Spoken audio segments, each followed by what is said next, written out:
సిద్దిపేట జిల్లా గజ్వేల్లో BRS youth wing నాయకుడు NC Santosh CM Revanth Reddy వ్యాఖ్యలపై విమర్శలు గుప్పించారు. హైదరాబాద్లో ఎన్టీఆర్ విగ్రహావిష్కరణ సందర్భంగా మహాత్మా గాంధీపై సీఎం మాట్లాడిన తీరు అహంకారానికి నిదర్శనమని అన్నారు. ప్రపంచానికి స్ఫూర్తిగా నిలిచిన గాంధీజీని తక్కువ చేసి మాట్లాడే హక్కు ఎవరికీ లేదని పేర్కొన్నారు. సీఎం వ్యాఖ్యలపై కాంగ్రెస్ అధిష్టానం స్పందించాలని డిమాండ్ చేశారు. గాంధీ గారి గొప్పతనం మనం కొత్తగా చెప్పుకోవాల్సిన అవసరం లేదు. ఎందుకంటే అతని జాతిపితగా భారతదేశానికి ఊరికే అతని నిరాడంబరత ఎటువంటి పదవిని కూడా ఆకాంక్షించకుండా భారతదేశ స్వాతంత్రంలో అతను చూపించిన త్యాగం మార్గం ప్రతి ఒక్కరికి కూడా ప్రేరణ.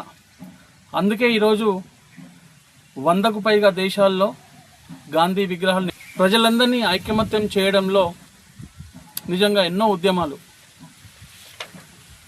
ఉప్పు సత్యాగ్రహమే కావచ్చు, లేదా స్వదేశీ స్వావలంబన అంటే ఖాదీ దుస్తులను ధరించాలి, విదేశీ దుస్తులను మనం వాడొద్దు, దేశ ఆర్థిక వృద్ధికి నిజంగా తోడ్పడుతుందని చెప్పేసి ఆయన చూపించిన మార్గం నిజంగా ఆదర్శవంతమైనది.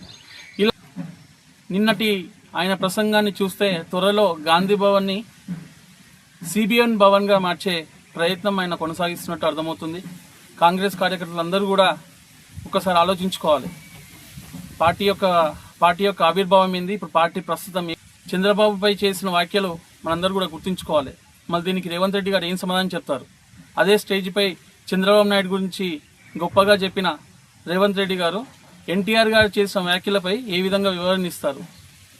ఇలా ఏది పడితే అది మాట్లాడి తెలంగాణ రాష్ట్ర పరువుని, మన యొక్క జాతి గౌరవాన్ని కించపరిచేలా తక్కువ చేసే విధంగా మాట్లాడడం ముఖ్యమంత్రి స్థాయికి నిజంగా తగదు. రేవంత్ రెడ్డి గారు ఇప్పటికైనా సమావేశాల్లో ఏది పడితే